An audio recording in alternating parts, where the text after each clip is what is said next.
पहले अंश हमारा जाई, पीछे अंश तुम्हारा आई।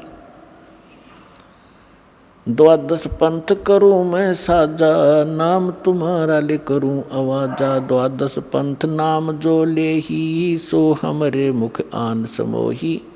जाओ जोग जीत संसारा, जीवन माने कहा तुम्हारा। जीव तुम्हारा कहा न माने, हमारी ओढ़ हो बाद बखाने। और अनेक पंथ चलाऊं, या विद जीवों को भरमाऊं। तब परमात्मा ने कहा था कि तू कर लेना जो तूने करना है। फिर हमने धर दिया समय, हमने ये ठीक रख दी, जब कलयुग 5500 बीत जाएगा फिर हम आएंगे या अपना कोई दास भेजेंगे। दास भेजा है तो परमात्मा साथ है, तो वो ही समझो साथ ही है, उनकी कृपा से सारा कुछ हो रहा है। तो परमात्मा ने कहा था, मालिक को मालूम था कि जब तक ये काल के दूत इन्होंने जो भी ज्ञान प्रचार करना है, ये उसका ढोल पीट चुके होंगे। इनके अनुभव के इनके शिष्य भी अच्छी तरह उनके ज्ञान को ग्रहण कर चुके होंगे, और 100 वर्ष इनको बीत चुके होंगे उस अज्ञान प्रचार करते हुए उन संतों ने, और उनकी पुस्तकें बन चुकी होंगी।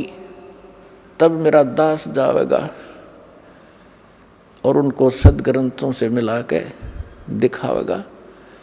तो परमात्मा के बच्चे उन दोनों की तुलना को देखकर तुरंत उस नकली को रिजेक्ट करके हमारे पास आ जाएंगे। परमात्मा ने ये दाव पेच रखा था। इसलिए धर्मदास जी से कहा था, धर्मदास मेरी लाख दुहाई, ये मूल ज्ञान अभी कहीं बाहर ना जाए। जो मूल ज्ञान है ये दास बता रहा है। इस दास के अतिरिक्त या उन महापुरुषों को जिनको परमात्मा मिले, ये मूल ज्ञान नहीं दिया, ना ही ये मूल मंत्र दिए। नहीं तो इन नकली पंथों के हाथ ये मूल ज्ञान और ये मूल मंत्र होते लग जाते, तो ये भी यही ज्ञान और यही मंत्र देते रहते, और वो अधिकारी थे नहीं, उससे लाभ होना ही नहीं था। जिस कारण से इस मानव का बहुत विनाश हो जाता। और परमात्मा ने सबसे प्रतिज्ञा करा ली थी, जिसको भी ये मंत्र दिए थे, जैसे आदरणीय धर्मदास साहिब जी को, आदरणीय मलुकदास साहिब जी को, आदरणीय दादू साहिब जी को, आदरणीय नानक साहिब जी को, आदरणीय गरीबदास साहिब गांव छुड़ानी जिला जज्जर वाले को, आदरणीय गीसा दास साहिब जी गांव खेखड़ा, अब जिला बागपुर हो गया, बताऊँ बागपुर। इन सबको ये मंत्र भी दिए थे, ज्ञान भी दिया था, लेकिन इनको प्रतिज्ञा करा दी थी कि कहीं नहीं जाए, या भी ज्ञान किसी को नहीं बताना, और ये सतनाम और सारनाम के तो छींट भी नहीं लगने देना तुमने किसी का। तो यही कारण था कि इन महापुरुषों ने इसको बहुत छुपा के रखा। अब दास, इस दास को दिया है भगवान ने। तो ये थी, बीच में परमात्मा को मालूम था कि इन्होंने जो कुछ कहना सुनना ये कह चुके होंगे, और जब मेरा दास जाएगा, और ये टेक्निक आप देख रहे हो, टीवी और ये इंटरनेट अभी 10-12 वर्ष से ही ये पनपे हैं, इससे पहले नहीं थे। क्योंकि ये प्रोजेक्टर वगैरह बनवा के परमात्मा ने अपना ज्ञान अपने बच्चों को देना था, उससे पहले आपको शिक्षित किया। आज हम सफल हुए हैं इस शिक्षा के कारण, और हमारी गिरावट आई है नैतिकता में, तो भी शिक्षा के कारण। आप देखो, हम क्योंकि दास ने दोनों जमाने देखे हैं, वो जमाना भी देखा है कि आपस में कितना प्यार होता था। हमारे चाचे ताऊ दूर दूर के रिश्तेदारों का गांव में एक दूसरे का सहयोग करते थे। किसी पर आपत्ति आ जाती थी, सब सारा का सारा गांव इकट्ठा हो जाता था, उसको हमदर्दी देते थे, हम तेरे साथ हैं, घबराइए मत, कोई बात नहीं, और इतनी मदद करते थे, वह आपत्ति एकदम भूल जाता था इंसान। और आज सोचा यूँ मर जाए तो बढ़िया जल्दी पड़ोसी, और अपने आप को पता नहीं क्या बना लिया, 2 अक्षर सीख लिए, कोई अफसर लग गया, और कल मृत्यु हो जाएगी, गधा बनेगा। वो दुख नहीं दिखता इस अध्यात्म ज्ञान के अभाव से। तो इस अध्यात्म ज्ञान से हमारी वो मोतिया बिंद समाप्त होगा, जिसके कारण हम बकवाद कर रहे हैं, और एक जीव अपने आप को यहाँ पता नहीं क्या मान बैठा है। तो जीव को अपनी औकात का पता लगे, फिर किसी भी पोस्ट पर रहे वो दास बनकर रहेगा, और जिस कारण से उसके कर्म नहीं बिगड़ेंगे। आज आप देख रहे हो किसी ऑफिस में जाइए, किसी भी ऑफिस में जाइए, कोई ABC कोई कमी नहीं रही किसी की भी। और हमने दास ने उसको भी देखा है, नौकरी करके भी देखा है, वहाँ के लोगों का व्यवहार विचार भी देखा है। तो वहाँ की उसको देखकर हम गांव के व्यवहार से तुलना करता था दास उस समय भी, कि देखो यहाँ और वहाँ में कितना दिन रात का अंतर है, उन लोगों की कैसी वृत्ति है, कैसा व्यवहार है। एक पैसा कमाना एम है, ना इज्जत करते हैं किसी बड़े छोटे की, बस वो ऐसी बिजली गिर गई। तो कहने का भाव ये है पुण्यात्मा, जब ज्ञान होगा और भक्त बनोगे, आत्मा में डर होगा परमात्मा का, और सामने वाला भी परमात्मा का बच्चा है। और जैसे किसी अफसर के बच्चे को एक नौकर गलत बोल सकता है, उसको गलत व्यवहार कर सकता है, उसको जिसने भांग शराब पी रखी हो वो कर सकता है, लेकिन फिर उसको सजा भी भोगनी पड़ेगी। तो इस प्रकार हमने अकाल की भांग पी रखी है, और हम अपने ही भाई अब इस परमात्मा के बच्चों को सताते हैं छोटे बड़े होकर के। तो इससे आपको डर बनेगा, सच्चाई से परिचित होगे, और चिट्टी से लेकर हाथी तक और रंग से लेकर राजा तक ये जीव हैं सभी, ब्रह्मा विष्णु महेश तक भी जीव हैं। और कुछ पिछले पनों से थोड़ा सा कोई ऊपर उठा हुआ है तो वो तो ऐसा है जैसे वर्षा के दिनों में चींटियाँ होती हैं पंखों वाली, और वो पंखों वाली चींटियाँ उड़ जाती हैं, शेष चींटियाँ वहीं बैठी होती हैं, वो सोचती हैं तो भगवान बन गई, और पता नहीं कहाँ देवताओं तो मिलकाती होगी। और फिर रात में जब बल्लभ जगते हैं वो उड़ के जाती है, उस बल्लभ का टक्कर मार मार कर या दीपक के अंदर पड़ कर जल कर मर जाती है, या बचती है तो उसकी पाँख कट जाती है, वो कीड़ी घिसर रही होती है वहाँ पर। तो आज तो ये ब्रह्मा विष्णु महेश और देव और यहाँ पर मंत्री मुख्यमंत्री या अफसर बने हैं, ये उन चींटियाँ जैसे समझो जिनका पाँख उगेगी, और ये पाँख कटेंगी एक दिन। कोई रिटायर हो रहा हो ना कोई अफसर, उससे मिलकर देखिए पार्क में जाके, अब उसकी वो पाँख कट गई, अब वो घिसट रहा है वहाँ पर। तो हम फिर इस भगवान के ज्ञान से पहले ही समझ जाएंगे कि हम क्या है। बेशक हमारे पंख होंगी यानी अफसर होंगे, लेकिन हम बकवाद नहीं करेंगे। इस ज्ञान के अभाव से हम अपना कर्म फोड़ रहे हैं, कर्म बिगाड़ रहे हैं। तो ज्ञान होगा तो डर होगा, डर होगा तो बचाव होगा।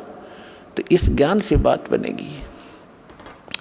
अब हम उसी प्रसंग पर आते हैं कि जैसे सतगुरु के उपदेश का लाया एक विचार, जय सतगुरु मिलते नहीं जाते नरक द्वार। नरक द्वार में दूत सब फिर करते खेचातान, उनसे कभू ना छूटता फिर फिरता चारों खानी। ओए होए, जिस दिन आपकी अब भांग उतर जाएगी पुण्यात्माओं, यानी इस काल के झूठे सुख और यहाँ के जो झूठी पोस्ट का नशा उतर जाएगा आपका, फिर आपकी आंखों से आंसू बहने लगेंगे। आप सोचा करोगे हम देख के क्या बने फिरे थे, हम थे क्या, हम सोच क्या बैठे अपने आप को। और ये ज्ञान ना मिलता, सतगुरु ना मिलते तो क्या बनता आपके हमारे साथ। परमात्मा अपने ऊपर उदाहरण देकर कह रहे हैं कि जैसे यहाँ से जो मृत्यु हो जाती है, चाहे रंक हो चाहे राजा, सभी मरेंगे, और यम के दूत उनको पकड़ कर ले जाएंगे जो सत भक्ति नहीं करते। और भक्ति भी कर रहे हैं वो गलत कर रहे हैं, शास्त्र विदिता का मनमाना आचरण कर रहे हैं। तो वो सभी एक सत्र के प्राणी हैं। जो ना कर रहे और गलत कर रहे हैं उनको यमदूत पकड़ कर ले जाते हैं। फिर वहाँ धर्मराज के दरबार में आपका अकाउंट करवा के फिर वो उठा कर लठ ऐसे हाँकते हैं लाखों की संख्या में, जैसे डांगर पशुओं का लठ मार मार के, और फाटक में रोक क्या करें अंदर, और वो वापस भाजे क्योंकि आगे हाहाकार में त्रि नरक में। और उन सबको कहा कि चलो, लाखों की संख्या में चारों तरफ यम के दूत लठ लिए खड़े, सीधे बाले ठोके। ये सूक्ष्म शरीर के अंदर प्राणी मरता नहीं, लेकिन पीड़ा बहुत होती है इसको। तो वहाँ वो यम के दूत लठ मार मार के उनको उस नरक की तरफ उस गेट में आगे सरका और वो पीछे भागे। कहते वो खेचा ताड़े पाछा तो भाले लाकर फिर जबरदस्ती ठोक दिए जाते हैं नरक में। और उसके बाद फिर नरक भोग कर कहाँ जाते, 84 लाख योनियों के इन जीवों के दुखों को भोगते हम।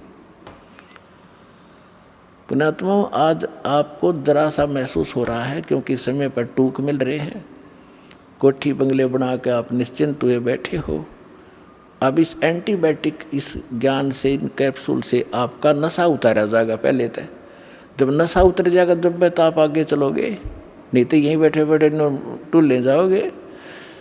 तो पहले आपका नशा उतारा जाएगा सत्संग के माध्यम से। और सतगुरु बिना सत्संग हो नहीं सकता, चाहे कितनी बात बनाओ। वो साची कह नहीं सकता, उसके पास सत्य होती नहीं, उसकी बात में दम नहीं होता।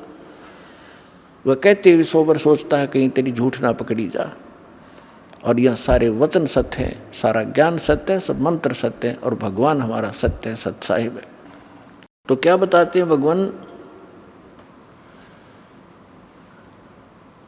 के नरक द्वार पे, नरक के गेट पे दूत सब वो करते खेचा ताण और उन ते कभू ना छूटता, फिर फिरता चारू खान। चार खानी में भरमता। चार खानी कौन सी है? जैसे कुछ तो अंडे से उत्पन्न होते हैं, कुछ जेर में लिपटे हुए उत्पन्न होते हैं, उनको बोलते हैं अंडज, जेरज, श्वेतज और उद्भुत। ये 4 प्रकार से जीवों की उत्पत्ति होती है। इनको 4 ग्रुपों में बांटा गया है। इसमें 84 लाख प्रकार के प्राणी होते हैं, जैसे मच्छर, मक्खी की, पशु पक्षी सारे लगा करके। तो परमात्मा कहते हैं कि उसके बाद फिर 84 लाख प्रकार के प्राणियों के शरीरों में दुख उठाते। 4 खानी में भरमता और कभू न लगता पार, सो फेरा सब मिट गया मेरे सतगुरु के उपकारी। ओए होए। अब क्या बता रहे हैं परमात्मा कि इतना आपको बाईपास निकाल दिया सतगुरु ने। और फिर क्या बताते हैं? 7 समुद्र की मसीह करूं, लेखनी करूं बन राय, धरती का कागज करूं, गुरु गुण लिख्यो न जाए। अब लिख के दिखाओ गुरु के गुण, ऐसे सतगुरु के गुण जो इतने दुखों से आपको बचाएगा। एक कुत्ते की जीवनी लिखने लग जाओ, उसके पास गधे की लिखो, फिर सूअर का देखो क्या खाता है, कहाँ रहता है, और आप और हम कहाँ रह रहे हैं। ये सुविधा आपको क्यों प्राप्त है? जैसे विद्यार्थी को माता पिता, चाहे मजदूर हों, चाहे किसान हों या कोई बिजनेसमैन है, अपने बच्चों को पूरी सुविधा देता है, समय देता है कि बेटा जाओ तुम स्कूल में शिक्षा ग्रहण करो, अच्छी ड्रेस पहनाता है, आपसे फटे पुराने पहनता है, उसको अच्छी ड्रेस देता है। और जो बच्चा उस विद्या काल में शिक्षा समय के अंदर बकवाद करता है, शिक्षा ग्रहण नहीं करता है, आगे जाकर उसको कितना कष्ट होता है। यही स्थिति आज आपकी है। जिनको मानव शरीर प्राप्त है वो उस विद्यालय में प्रवेश प्राप्त हैं जिसमें मोक्ष हो सकता है, मोक्ष होता है। यानी भक्ति के लिए आपको ये ड्रेस अलग से मिली है, ये सुविधाएं मिली हैं। और जो इन सुविधाओं का दुरुपयोग करता है, कोठी बंगले बनाने में अपना जीवन नाश कर रहा है और यहाँ के ड्रामाबाजी करके ब्याह शादियों में अपनी शान शौकत दिखाता है, वो महामूर्ख व्यक्ति है इस भक्ति के मार्ग में। समाज से कुछ भी करो लेकिन भगत के लिए ये बिल्कुल अलाउड नहीं है। अध्यापक विद्यार्थी के लिए, विद्यार्थी सिनेमा देखे, शराब पीवे और ताश खेल सारा दिन बकवाद कर अपना उद्देश्य नहीं कर रहा है, तो विद्यार्थी बेशक है लेकिन वो उद्देश्य से भटका हुआ। तो ऐसे वो दशा उस व्यक्ति की है जो मनुष्य शरीर प्राप्त करके सत साधना नहीं करते। तो यहाँ क्या बताते हैं परमात्मा? 7 समुद्र की मसी करूं, लेखनी करूं बन राय, धरती का कागज करूं गुरु गुण लिख्यो न जाए। और फिर क्या बताते हैं गरीबदास जी परमात्मा से परिचित होने के उपरांत कहते हैं, सतगुरु के सजदा करूं कर्म छुटाए कोटि, जो ऐसे सतगुरु की निंदा करे जम तोड़ेंगे ओठ। के सतगुरु के सजदा करूं, ये पाप छुटाए कोट, करोड़ों पापों से बचा दिया हमारे को। अब सारा दिन आपका कैसा शेड्यूल बना दिया भगवान ने। पुण्यात्माओं देखो, विद्यार्थी का जो सिलेबस है उसने कंप्लीट करना पड़ेगा, तभी वो सफलता पाएगा। आपको जो सुबह दोपहर शाम की जो नित्य नेम दिए हैं वो करने, फिर मंत्र बताया है, प्रथम मंत्र फिर द्वितीय मंत्र, आपका कितना बिजी शेड्यूल हो गया। और फिर अपना काम भी करो जो निर्वाह के लिए। और पहले हम निर्वाह के काम में सारा ही डिवोट कर रहे थे, सारा जीवन लाए बैठे थे, और फिर भी हानि जो की तू, जो लाभ होना वो हो ही रहा, संस्कार का हानि हुई वो भी होगी। और जब हानि होती थी, सारा दिन धंधा करते करते भी नुकसान हो रहे थे, फिर कहाँ जाते थे कि फलाने के पास चलो जंतर मंतर करवाओ। जब वो जंतर मंतर क्या, भगवान की कोई साधना बताओगा। यानी हम अपने स्तर से सारी क्रिया कर्म करते करते, धंधा करते करते भी फेल हुए थे धंधे और बिजनेस में, और फिर भगवान की तरफ भागती थी। और अब साथ भगवान पहले से आपके साथ हो गया, तो आपके वो संसारी कार्य भी बहुत जल्दी शीघ्र सिद्ध होंगे, और आपकी सब सुरक्षा भी होगी इस भक्ति से। तो यहाँ क्या बताते हैं कि सतगुरु के सजदा करूं कर्म छुटाए कोट। अब ना जाने समय को आप कहाँ बर्बाद करते, कहाँ ताश खेलते, या राजनीति की बतलाते अटपट करके, कोई लेना एक ने देने दो, या किसी की चुगली करते हो, फलाना ऐसा है, दकड़ा ऐसा है, उसने ऐसा कर लिया, फलाना कर लिया। इतना समय नहीं आपके पास। कोई व्यक्ति आपके पास रिलेटिव आता है अनुपदेशी, उपदेशी आओगा तो भगवान की चर्चा चलेगी, 2 मिनट जो कार्य काम की बात बतला के फिर परमात्मा की चर्चा करोगे। सत्संग में कब गया था, मैं नहीं जान पाया, आपके क्या ज्ञान बताया गुरु जी ने, कुछ मुझे भी बता दो। यानी इस तरह की जिज्ञासा आपके मन में बनी रहेगी, तो वो सारे पाप छूट गए। और फिर हमारे को एक ऐसा सौंप दे दिया, साबुन दे दिया भगवान ने, कि जैसे हम प्रतिदिन कपड़ा पहनते हैं, और वो प्रतिदिन पहनने से स्वाभाविक जिस क्षेत्र में हम रह रहे हैं वो मैला भी होता है, तो सुबह उसको धो ले साबुन और जल से, तो फिर साफ हो जाता है। तो जानबूझ कर को गारा में घसीट है, वो तो मूर्ख था। पहले हम जानबूझ कर गारा में घसीट रहे थे इसने, तो अब तो हम जानबूझ कर अपने पाप इकट्ठे करा को नहीं। अनजाने में कोई होंगे तो उनके लिए ये हमें मंत्र सारी सिद्ध क्रिया बता दी, ये डेली हमारा अंतःकरण साफ होता रहेगा, हम स्वच्छ बने रहेंगे। तो यहाँ कहते हैं ऐसे सतगुरु की कोई निंदा करे तो गरीबदास जी कहते हैं जम तोड़ेंगे होठ। यानी ऐसा बुरी तरह पीटेंगे, चाहे कितना लागो, मुंह पर लागो, सिर में लगो, ऐसे लठ मारेंगे तुम्हारे, ऐसे संत की जो निंदा करते हैं। फिर क्या बताते हैं, सगुरु मानुष कर जानते, ते नर कई है अंध, ओवे दुखी संसार में फिर आगे काल के फंदे। अब क्या बताते हैं कि गुरु को यदि आप मनुष्य एज ए मैन ट्रीट करोगे तो अधूरे रह जाओगे। जैसे पुण्यात्माओं, एक गणित के अंदर एक प्रश्न आता है, क्वेश्चन आता है, और जिसमें मूलधन ज्ञात करना होता है, तो ओरिजिनल मूलधन तो अरबों और करोड़ों में होता है। उस अरबों और करोड़ों के मूलधन को प्राप्त करने के लिए सपोज करना पड़ता है कि मान लो मूलधन 100 रुपये। हालांकि वो 100 रुपये मूलधन नहीं होता, लेकिन उसको मानने बिना हम ओरिजिनल मूलधन प्राप्त नहीं कर सकते, अपना प्रश्न हल नहीं हो सकता और हम फेल हो जाएंगे।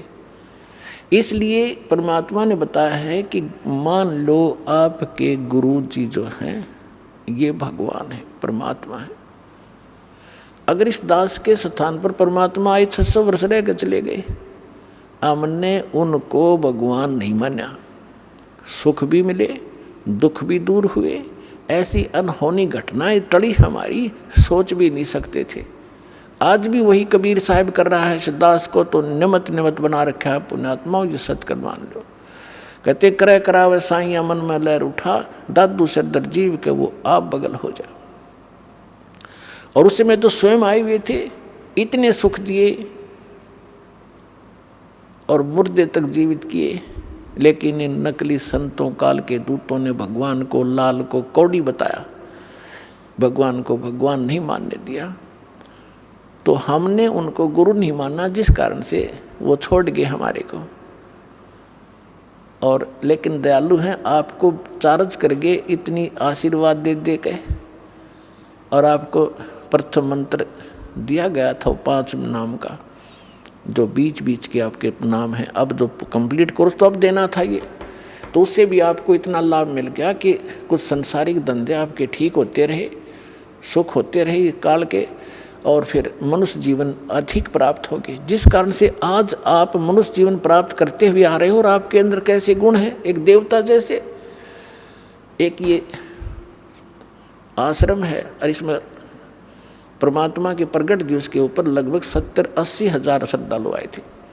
अरे ऐसे बैठे थे जैसे ऐसे ढंग से सेट रहे, यहाँ पर कोई किसी प्रकार की कोई असुविधा एक दूसरे को नहीं होने दी। आपके अंदर वो गुण मनुष्य वाले आज तक विद्यमान है, क्योंकि आप पहले से ही मनुष्य जीवन था आपका। और अब भी अगर इस समय पर भी आपको ये सतमार्ग ना मिलता तो आपकी बैटरी अब डिस्चार्ज हो जाती, फाइनल था आपका ये जीवन, आगे पशु योनि में जाते। तो अब दयालु ने फिर आकर चार्जर लगा दिया, और अब भी चूक गए तो फिर असंग जन्म ठिकाना नहीं आपका, ये सत्कर मान लियो। असंग जन्म जाकर मुश्किल से फिर कभी इसी समय में ये दाव आपका फिर लगेगा।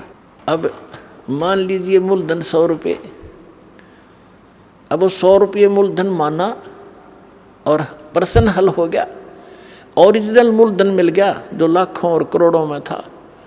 तो इस दास को आप ये समझ लीजिए कि इस दास के स्थान पर परमात्मा होते कबीर साहब, जिसके लिए आप भटक रहे हो, जिसके लिए राजाओं ने राज त्याग दिया और उल्टे सुल्टे खड़े होकर के भगवान पाने के लिए तपस्याएं की, और वो यहाँ बैठे होते तो आप कैसा व्यवहार करते।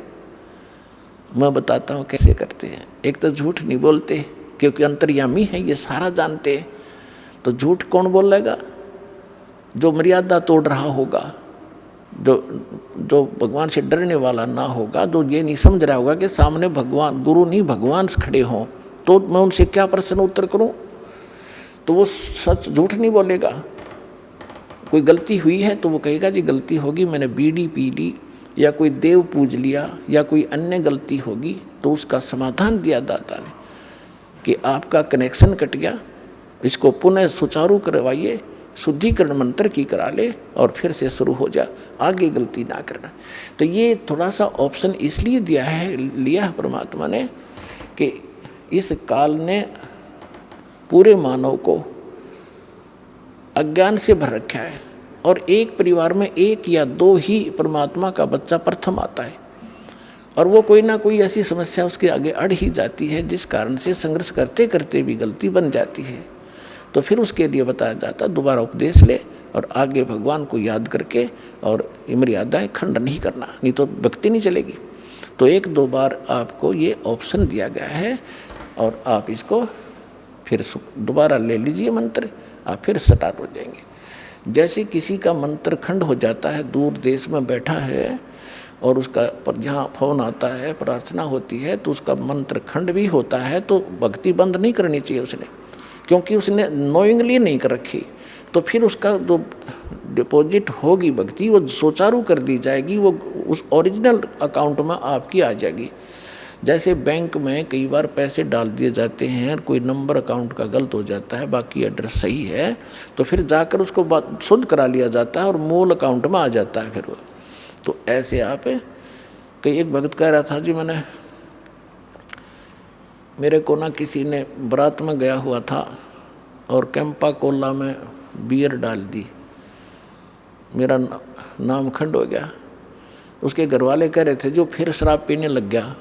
फिर वो आया, जब उससे पूछा भाई ऐसी गलती क्यों करी, कहने लगा जी मेरे साथ ऐसे ऐसे धोखा हो गया। फिर मैंने सोचा टूटता गया पी ले छक्के कोई बात हुई है मूर्ख आदमी। अब जैसे किसी के पैर पर गलती से कोई पत्थर गिर गया और उंगली का चोट लाएगी तो सारे टांग ने तोड़ ले फिरते, टूट तक गई है थोड़ी सी, है बिना अकल की बात तुम्हारी। तो उसको ऐसा नहीं करना चाहिए। वो खंड आपने किया नहीं, किसी कारण से हो गया तो वो खंड भी नहीं होता ऐसे। अगर किसी ने आपके साथ धोखा किया है तो आपका नाम खंडित नहीं हुआ। फिर भी शंका बनी है तो सुचारू करवा लीजिए, वो कोई दिक्कत नहीं। और भक्ति नहीं छोड़नी चाहिए, वो करती रहनी चाहिए। किसी भी कारण से खंडित हो भी गया है, साधना करते रहिए, लेकिन इस उद्देश्य से कि फिर माफ़ी मांगूंगा या घर बैठ कर करते रहे तो बिल्कुल कभी अकाउंट आपका नहीं जुड़ेगा, सदा के लिए ख़त्म हो जाएगा।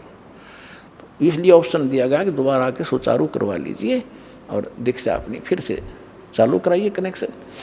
तो परमात्मा ने बताया है कि गुरु मानुष कर जानते ते नर कहिए अंध, महादुखी संसार में फिर आग गए यम के फंद। अब गुरु जी के सामने कैसे व्यवहार करें, कोई अभिमान शब्द नहीं मुख से निकले। जिन बातों से गुरु दुख पावे, उन बातों को दूर भगावे। जिन बातों, गुरु किन बातों से दुख पाओगा, आप कोई गलती कर रहे होगे या कोई मर्यादा भंग करते हो, हमारे अनुकूल नहीं चल रहे हो तो गुरु जी दुखी होते हैं। इसलिए उन बातों को तुरंत त्याग देना चाहिए जिससे गुरु दुख हो। गुरु दुखी तो भगवान दुखी, और भगवान दुखी होगा तो काहे के भगतम। तो यहाँ कहते हैं गुरु मानुष कर जानते ते नर कहीं है अंध, होवे दुखी संसार में फिर आगे काल के फंद।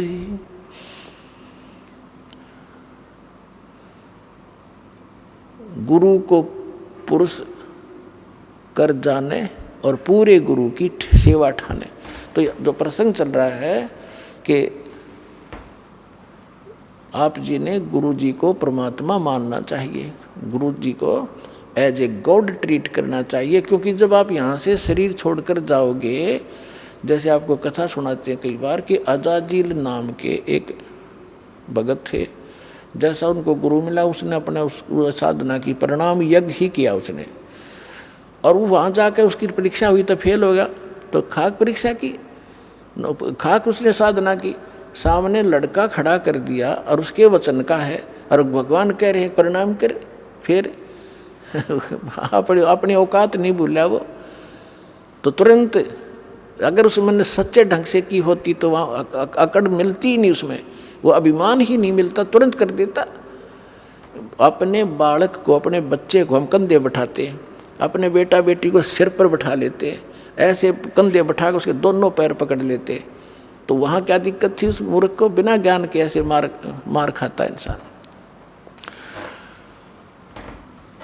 तो पुण्यात्मा, जब आप यहाँ से शरीर छोड़कर चलोगे, ठीक आपकी साधना जो कर रखी है वो जैसे मूल कमल से चलोगे,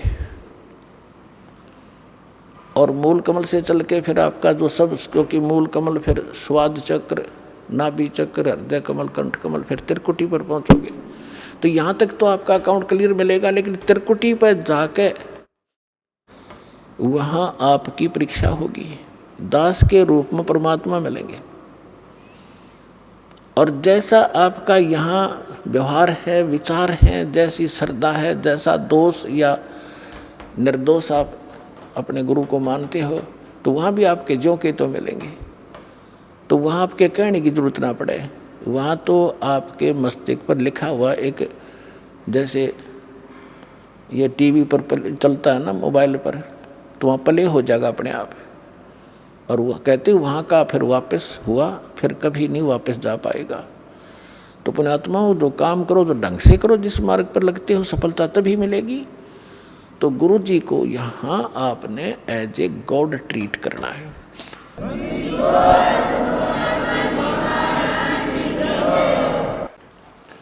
पुण्यात्माओं,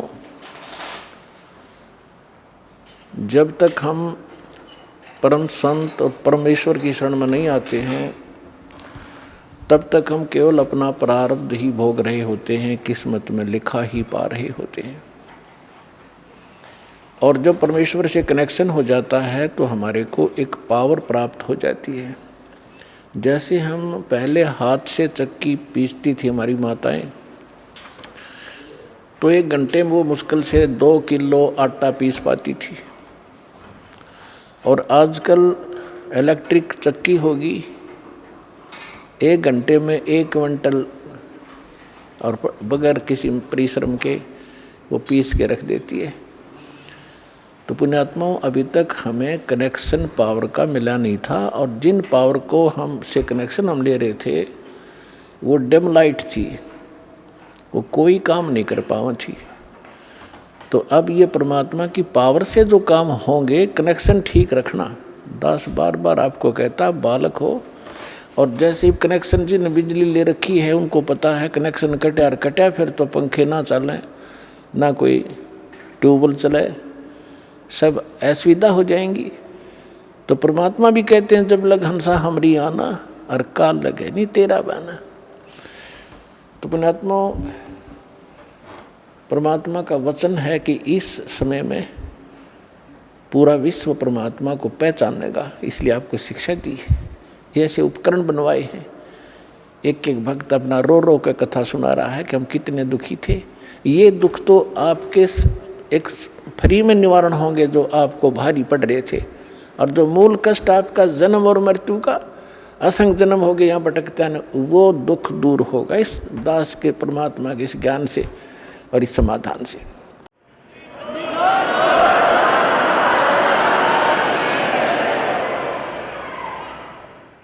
कबीर साहब कहते हैं, पर्वत पर्वत में फिरा कारण अपने राम, राम जैसे संत मिले जिन सारे सब काम।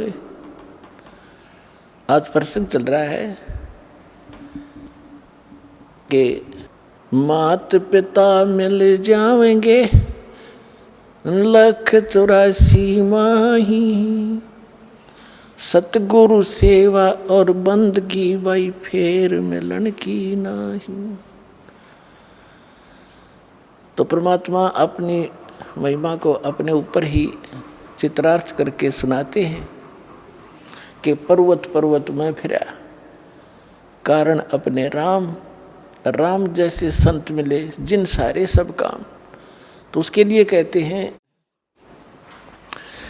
गुरु गोविंद दोनों खड़े काके लागू पाए, बलिहारी गुरु अपना जिन गोविंद दियो मिलाए।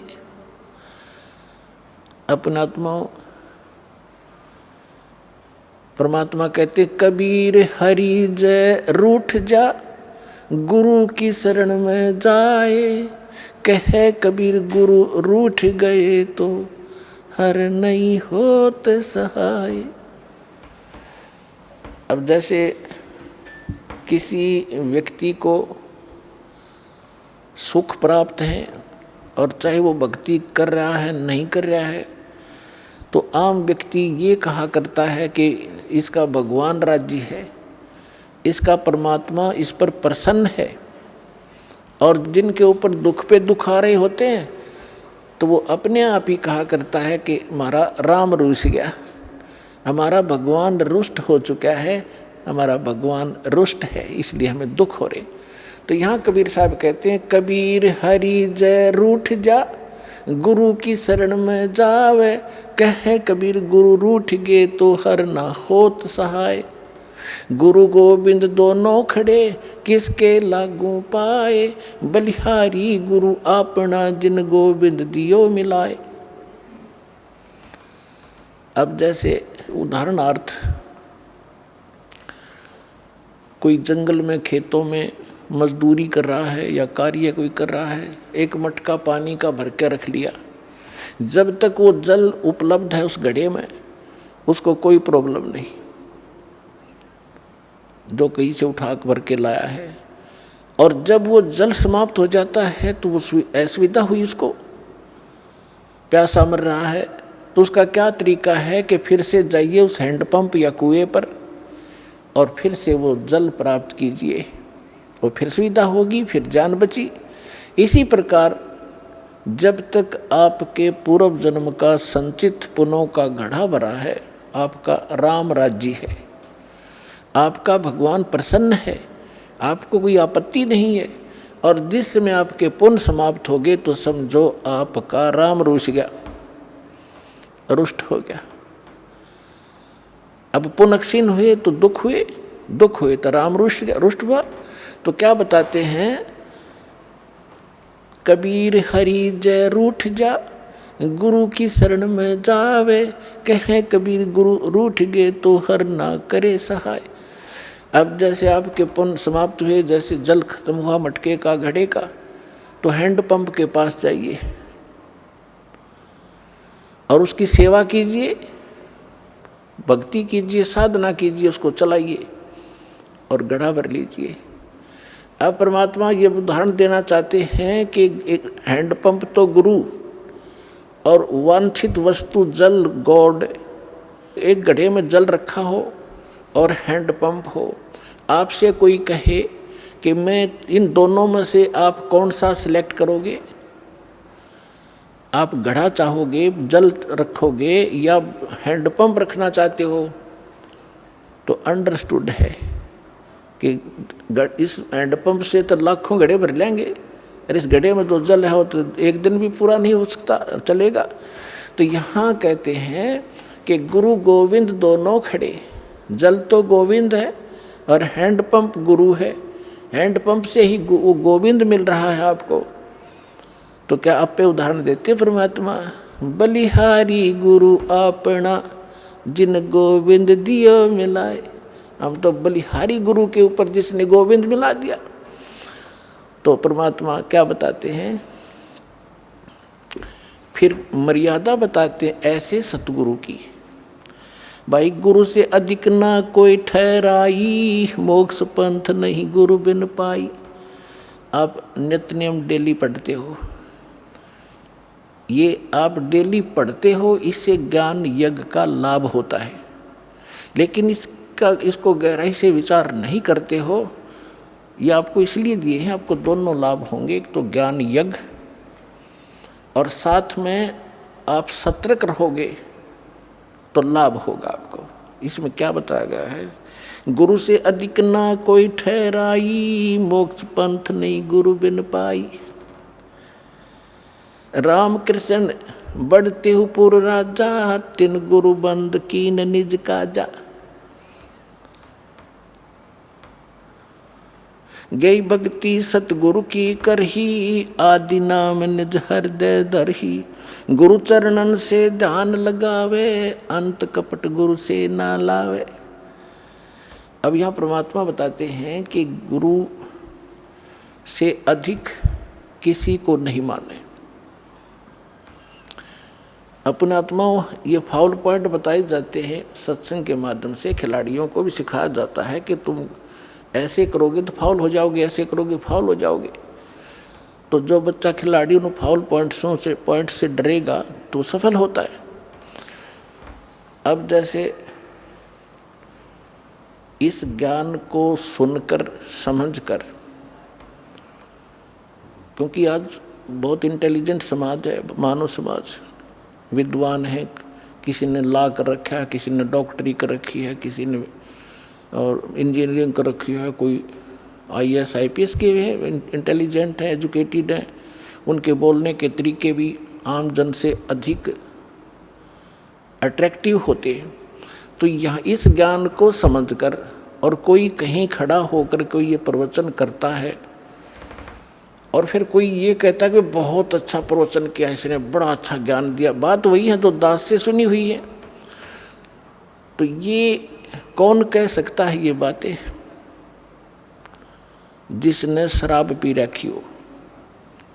गुरु के ज्ञान में और उसके द्वारा बताए गए उस ज्ञान में आप अंतर मान गए कि इसने बहुत बढ़िया बता दिया, तो आपने आपने गुरु से अधिक माना उसको, तो आप फाउल हो जाओगे। एक सीधी सी बात है, किसी के घर चोरी होगी और किसी ने जाके संदेशा दिया कि भाई आपके घर पर चोरी होगी, अगर सामने वाले ने शराब नहीं पी रखी होगी तो तुरंत उस सतर्क होगा और पूछेगा भाई कितना के धन खराब हुआ। और जैसे भी फिर आगे बताएगा वो बहुत इतना ही पर्याप्त है उसको ये सुनना कि तुम्हारे घर पर चोरी होगी। और उसके साथ 2-3 और शराब पिए पड़े थे, उन्होंने भी सुन ली। वो शराबी कह रहा है आपका चोरी हो गई। तो जिसका चोरी हो रही थी उन्होंने बोला हाँ इसने बहुत बढ़िया सुर में बोला, बहुत अच्छा सुनाया। अरे भले आदमी, ये सुर में सुनाने से और एक सिंपल वे से कहने से वो अच्छा कह रहा है, तो दोनों शराबी है वो। तो कहने का भाव ये है कि जब इंसान होशमा होगा इतना ही पर्याप्त है। तो कहते हैं गुरु से अधिक ना कोई ठहराई, मोक्ष पंथ नहीं गुरु बिन पाई। तो इस प्रकार की बहुत सी बातें हैं। कहते हैं गुरु को तजय बजय जो आना, तापसुआ को फोकट ज्ञाना। आज तक हम यही मार खाते रहे। उदाहरण के तौर पर आपको बहुत बार बताया है, एक कमाल नाम का लड़का था जो परमेश्वर कबीर जी ने मुर्दा जिंदा किया था। 10-12 वर्ष की आयु थी उनकी।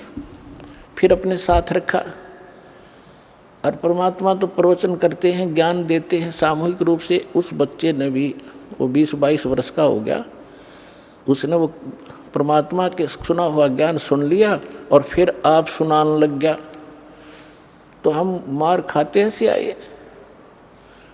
तो वो जो श्रद्धालु थे भगत परमात्मा के, वो ज़्यादातर उस युवा लड़के की युवा आवाज़ से प्रभावित होकर उससे अट्रैक्ट हो गए।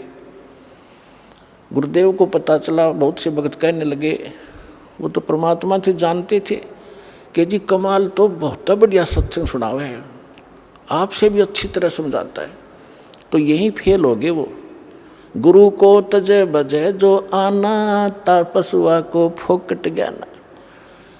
परमात्मा ने बहुत बार कहा उसको, कमाल को, कि भाई अधिकारी के बिना कोई काम सफल नहीं हुआ करता बेटा, आप अपना कर्म बनाओ और इस हमारे बाग को खराब मत कर। लेकिन बहुत से श्रद्धालु हो गए थे, परमात्मा से रुष्ट होकर वो निकम्मी आत्मा की तो दूर जाकर आश्रम बना लिया।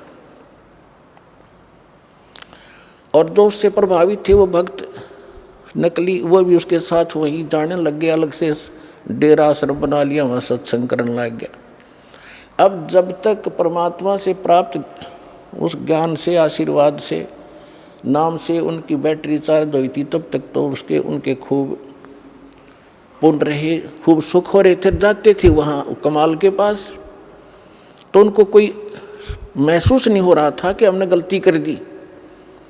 फिर 2-4 वर्ष के बाद उनकी लगी बिरान मट्टी होने, ये वो वहाँ जोगे भी नहीं रहे गुरु जी के पास, वो क्लियर हो रहे थे, उसके साथ चले गए। और सब अब अपनी अन्य पूजाएं फिर करने लगे, क्योंकि जो लाभ हो रहा था वो बंद हुआ और वो बैटरी चार्ज थी, डिस्चार्ज होगी। अब उसने देखा कि भी संगत तो कम होगी, आना यहाँ पर मेरे पास। उसने एक ड्रामा रचा कि अभी कबीर साहिब का प्रगट दिवस मनाएंगे और हम भंडारा करेंगे, सभी आना गांव नगर के। और कहा सब दूध लेके आना, कल खीर बनाएंगे। अब वो सोचा भाई बाबा जी का आदेश है, पहले भगवान से थोड़े बहुत डरते भी थे, तो कहने लगे ठीक है। तो सब ने क्या सोचा कि जल्दी उठ कर वहाँ दूध डालाएंगे संत जी के भंडारे में। तो उन्होंने सोचा, सब के मन में दोष आ गया कि थोड़ा वो दूध होता, जेठ के महीने में अपनवासी प्रगट दिवस मनाया जाता है, दूध पहले ही कम हो जाता उसमें। तो उन्होंने सोचा कि मैं आधा दूध, थोड़ा सा दूध और पानी डालकर डालाऊंगा, देरे में कौन देखा है। परमात्मा ने ऐसी प्रेरणा की, पूरे गांव के जितने भी 100-200 भगत थे वो एक एक लोटा पानी, थोड़ा सा दूध डालें और पानी का लोटा, उनने लाइन लगी वहाँ पर और उन्हें कहा जी कहाँ डालना है। उन्हें ड्राम रख दिया और ड्राम भर दिया अंधेरे में पानी का, थोड़ा थोड़ा सफ़ेद। तो सुबह उठकर वो कहने लगा कमाल के अभी आज तो सारा गांव प्रसन्न हो गया है और बहुत दूध आया है, बना लो खीर। वह सेवादार खीर बनाने गए और पानी का भरा ड्राम बोला जी दूध तैयारी तो पानी है मेरा। इतना शर्मिंदा हो गया, वो गांव छोड़ के भाग गया वहाँ से रामजादा। तो पुण्यात्माओं, गुरु को तजय बजय जो आना, तापसुआ को फोकट ज्ञाना। आगे सुनाते हैं, गुरु चरणन से ध्यान लगावे, अंत कपट गुरु से ना लावे। गुरु सेवा में फल सर्वस आवे, गुरु विमुख नर पार न पावे। गुरु वचन निश्चय कर माने, पूरे गुरु की सेवा ठाने। पूरे गुरु की, इनकम्प्लीट से कोई लाभ नहीं होता। मोबाइल का एक नंबर भी फोन का कम हो जाए तो पता नहीं कहाँ मिलेगा जाके, यानी आपका कार्य सिद्ध नहीं होगा। गुरु की शरणा लीजय भाई, ताते जीव नरक नहीं जाई। गुरु कृपा कटे यम फांसी, विलम न हो मिले अविनाशी। गुरु बिन काहु न पाया ज्ञाना, जो थो था बुझ छड़े मूड किसाना। तीर्थ व्रत और सब पूजा, गुरु बिन दाता और न दूजा। अब क्या बताते हैं परमात्मा, गुरु के चरण सदा चित दीजय, जीवन जन्म सफल कर लीजय। गुरु भक्ता मम आत्म होई, वाके हृदय रहूं समोई। अब जो गुरु का भक्त है वो मेरी आत्मा है, यानी गुरु के प्रति जैसी श्रद्धा आपकी है, परमात्मा आपका जो निरीक्षण करता रहता है कि ऐसी ही मेरे साथ व्यवहार करेगा ये। तो गुरु के कहते हैं गुरु का भक्त वो मेरी आत्मा हुई, और वह के हृदय में रहूं समोई। 68 तीर्थ भ्रम भ्रम आवे, सो फल गुरु के चरणा पावे। 10वां अंश गुरु को दीजे, जीवन जन्म सफल कर लीजिए। अपना आत्माओं, परमात्मा कहते हैं, कबीर साहब की वाणी हम पहले ही पढ़ा करते थे। कबीर चिड़ी चोंच भर ले गई, नदी न घट्यो नीरे। दान दिए धन घटे नहीं, यूं कह रे साहिब कबीरे। अब यहाँ आप, क्योंकि आपको अपना वो अक्षेत्र मिला है जो उपजाऊ जमीन है, इसमें जितना बोओगे 1000 गुना आपको तुरंत वापस मिलेगा। ये कोई भाट भिखारी का आश्रम नहीं, उस समर्थ का दिया हुआ आश्रम है, उसका दिया हुआ ज्ञान है। यहाँ पहले हम क्या क्या देखा करते थे गांव में कि भी ऐसे कोई आपत्ति आ गई, कोई धर्म कर दो, बना के मीठे चौड़ खा लिया करते, उसी से आपत्ति हल्की हुई महसूस होती थी। और यहाँ कैसे भंडारे चल रहे, कहाँ कहाँ से दुखी आत्मा आती है। यहाँ आते 90% शांति उनको ये हो जाती है, किसी चीज़ की असुविधा नहीं, तो 90% टेंशन यहाँ आते खत्म हो जाती है। ऐसे स्थान पर किया हुआ दान, कहते धर्म तो 10 का नहीं, 10 का माने नाश नहीं होता ऐसे किए हुए पुण्य का। और 10 के तीनों लोग, खैर आए तो मैं खैर है कीजिए आत्म भोग।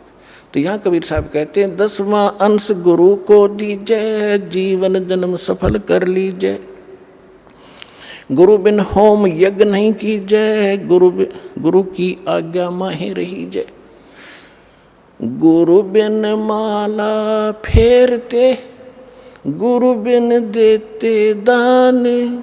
गुरु बिन दोनों निष्फल हैं, चाहे पूछो वेद पुराण। अपनात्मा हम भक्ति अध्यात्म मार्ग से अपरिचित होने के कारण भटक रहे थे। हम पुण्यदान भी करते थे पर प्रतिफल नहीं मिल रहा था। अब गुरु के बिना किया हुआ दान कभी सफल नहीं होगा, ये भगवान का आदेश है। आपको अब गुरु मिले हैं, विश्व में गुरु नहीं, ठीक है, वैसे तो जैसा कर्म करोगे यहाँ का विधान फल मिलेगा। जैसे किसी ने भंडारे कर दिए, कोई कबूतर को, पक्षियों को दाने डाल दिए, कहीं कंबल बांट दिए, कोई गौशाला धर्मशाला बनवा दी। अब दोनों बात कहते हैं परमात्मा के गुरु के बिना किया हुआ दान आपको कोई लाभ नहीं देगा। फिर ये भी कहते हैं पावेगा अपना किया रे, भोगेगा अपना किया रे, जैसा करेगा वैसा मिले भीगा। अब जैसे कोई सेठ साहूकार बना हुआ है, उन्होंने भंडारे कर दिए, कंबल बांट दिए, बहुत से अनाथों को भोजन खिला दिए, तो फिर क्या होगा? गुरु मिला नहीं, मिले तो नकली मिले, तो अगले जन्म में वो ऐसा किया हुआ उसको मिलेगा, क्योंकि फिर वो क्या बनेगा? कुत्ते की योनि में जाएगा, और कुत्ता बनेगा अच्छे कोई ऑफिसर के, किसी सेठ के घर पे, वो किया हुआ मिलेगा उसको। अब उसका ड्राइवर तो होगा मनुष्य, और वो कुत्ता बैठेगा कार में पिछली सीट पे, माल्य गाड़ी पे, और मालिक मनुष्य चला रहा होगा और कुत्ता बैठा पिछली सीट पर, झांकी में खिड़की में देख रहा है ना ठाठ से। और अलग से कमरा होगा, उसमें एसी लगा होगा, महीने में 2-3 बार वेटरनरी सर्जन उसको चेक करने के लिए आता। अब उस मूर्ख ने जो दान किया था वो दे तो दिया भगवान ने, पर मिला कुत्ते की योनि में, और आगे क्या बनेगा? फिर सूर बनेगा, फिर क्या सुविधा पाएगा? तो यहाँ परमात्मा कहते हैं गुरु बिन माला फेरते, गुरु बिन देते दान, गुरु बिन दोनों निष्फल है, चाहे पूछो वेद पुराण। अब गुरु जी के माध्यम से किया हुआ दान, और गुरु मिल गया तो दान के फिर सारा कुछ ही होगा, वहाँ तो मोक्ष भी मिलेगा, मंत्र भी मिलेंगे, या तो पार हो जाएगा। पार नहीं हुआ तो मनुष्य जीवन मिलेगा उसको, और मनुष्य जीवन मिलेगा तो परमात्मा भटक ही रहा है, फिर ढूंढेगा आपका।